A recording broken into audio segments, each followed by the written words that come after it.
DJ Farris. The Chicago, nigga. It's the real one. Hit me. Only one is pulling shit the fuck up. Let's get sports talk. Field, are they contenders? Do they make the finals? Without question, to me, they're definitely contenders, and I definitely think they can make the finals in the Eastern Conference. You're listening to a Bradley Beal fan here. I mean, I'm not like some people I know. I got some friends, y'all, in Chocolate City, in D.C., or they will remain nameless because I don't want to incriminate them publicly, but they give no love and no respect to Bradley Beal compared to what he deserves. And they know who I'm talking about. Something's wrong with them. One person in particular. Yes, that team right there could go deep in the playoffs. If they can land Bradley Beal, you have three closers. Not one, not two, but three closers that you could get a basketball to at any given moment. Any one of them could take a game-winning shot. That's a deadly team right there when you have three guys that could close the game out. Kyrie can close the game out. KD can. And Bill. So with those two, it wasn't enough to get them deep. But with Bradley Beal being added on, now they could get them deep into the finals. Because you add on another star player to go along with the two main guys you have now. They needed one more guy, and if they could land Beal, that will put them over the top in the East. Possibility could take down the Bucks. But she will remain nameless. Here's the deal, okay? Bradley Beal averaged 30 last year. Bradley Beal was the only thing worth watching. Even though Bradley Beal is making $28 million in today's NBA market, as far as I'm concerned, he's underpaid. This dude is a big-time scorer. He's a big-time ball player. I love him. And you talk about, listen, I think he'd be a good number one. He's an elite number two. And he would be a spectacular number three, okay? Because he doesn't need to be ball dominant in order to. In Washington, he have to be ball dominant because he don't have John Wall there. So everything is on him in Washington. He averaged 30 because he was the only player they could go to. And he go to Brooklyn, he don't have to do all that. Because he have Kyrie and KD with him. So he don't have to be ball dominant. He can play off the ball. And spot up and shoot the basketball. He don't have to worry about having to put up so much numbers to win every night when you have two superstars with you. In Washington, he have to put up spectacular numbers to be able to get them a win that night. Score. And the thought of him and Kyrie together, Lord have mercy. You talk about box office, Jalen and Max. You talk about box office here. I'm just trying to, with Kyrie dancing the way that he can dance, with Bradley Beal stroking the way that he can stroke, with Kevin Durant doing what he's doing. I don't want to hear nothing about Milwaukee. I want to hear nothing about Philly. I want to hear, unless they get shooters, I don't want to hear it, okay? I don't believe it, not for 1 second in today's NBA culture. I think the Nets come out of the East. I think they'd be able to challenge for the title. I'm not saying they'd win it definitively because there's some teams in the West they'd have to contend with. But in the Eastern Conference, in today's NBA, where the Greek freak Giannis Antetokounmpo can't bully ball the way he does in the regular season, I'm sorry. I would go with if the Nets got Bradley Beal, please. They'd be my favorites to come out of the East, I can tell you that. Because I believe Ready in for Kevin this, Durant. Stephen I A? believe Ready for Kevin this? Durant's going to come back healthy. Go ahead. You know, I don't know that Kevin Durant's ever going to be 100%. I don't even know if he's going to be 80%. But they get Bradley Beal, and that's 80% he's still I don't know about next year. They're coming out of the East. Let me say something about all three players. Number one, I was going to say precisely that, Stephen A. If Bradley Beal is your number one, you ain't going to win a championship. But you can contend. If he's your number two, you can have a powerhouse. If Bradley Beal is your third best player, oh, look out. Because people get it twisted. A guy comes into the league a certain way, and sometimes people get fixed on that kind of player. Even though Beal came in when he was 19 years old, not a good defender, you could see he had offensive promise, but not an all-star yet, and built and built and Bill. He's a pretty good defender now and an excellent offensive player.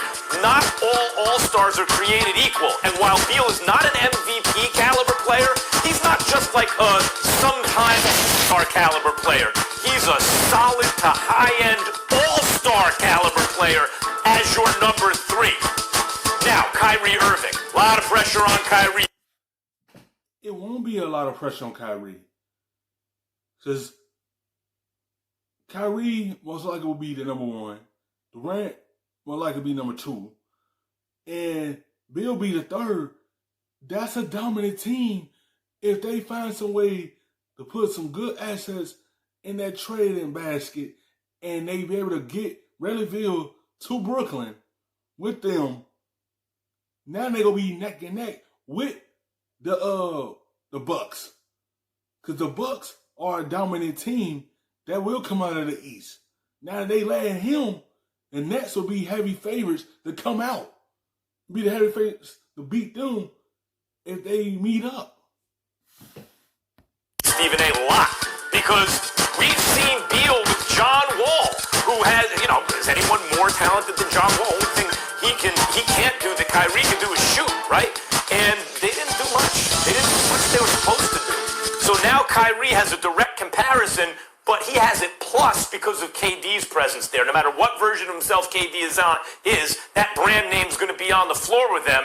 A lot of pressure on Kyrie. KD going to be the same player. Because he had this year off to get fully healthy. Yes, he have to get his wind back on him and get in NBA form once he come back. But he's still going to be the same player coming back. Because his shooting ability is off the roof. So you ain't got nothing to worry about that. Great shooters always figure out a way to still be the same player. And then you had Kyrie there, so he don't have to come back and try to do so much. He can ease his way in back into what he was. That's why it's good to have another guy with you. You don't have to do so much. And the same thing, Kyrie's still he got to work himself back in because he had that surgery on his shoulder. So the year off is good for them. But if they get another guy and Beal, that will help them out a whole lot. Can't afford an underachieving team if Beal is there after having underachieved with everyone except LeBron James, where teams consistently get better when he leaves, with the exception of the Cavs. But the Celtics and the Nets and a lot of pressure on Kyrie. And finally, KD, guys. Even if KD's not 80%, you know who the closest similarity to KD is in the history of my watching the NBA is Tracy McGrady. Like a long, lanky, at his best MVP caliber player. People forget how great McGrady was. At his peak, just about as good as anyone. And like MVP caliber. But his peak was cut short by nagging injuries and then the knee injury. He was never the same after the knee. But you know what? He was still, if you had, KD is better than McGrady ever was, as great as McGrady was. And even if you have KD coming down to the kind of player that McGrady had to fall down to after the knee, which is high-end rotation, if not maybe an all-star, with Beal and Kyrie, they're going to make it out of the East eventually. A lot of great information by both of you gentlemen. Stephen A., you delete whoever number in your phone doesn't realize that Bradley Beal is that deal. And one thing that they would be able to achieve that no other team in the NBA has is 3 All-Stars that each made it when they didn't play with one another. So the Golden State Warriors have 3 All-Stars in the Splash Brothers and Draymond Green, but when they weren't there, Draymond Green wasn't an All-Star. Look at the Clippers, they have 2. Look at the Lakers, they have 2. Philadelphia, they have 2. The Bucks have 2. The Celtics have 2. Jaylen Brown was a fringe All-Star, could have been 3. They would have 3 legitimate All-Stars. And you know what you need to get used to hearing when KD comes back next season, everybody. We're not talking about this year.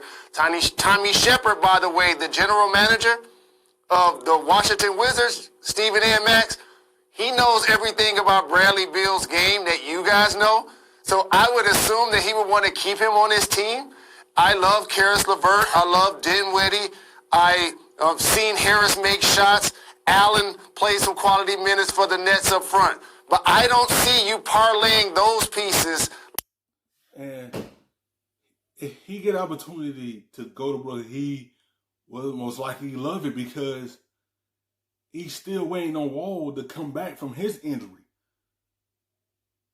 Hopefully next season, Wall will be back playing because you see a whole lot he have to do to be able to help Washington win that game that night and try to be able to keep this team into the playoff picture.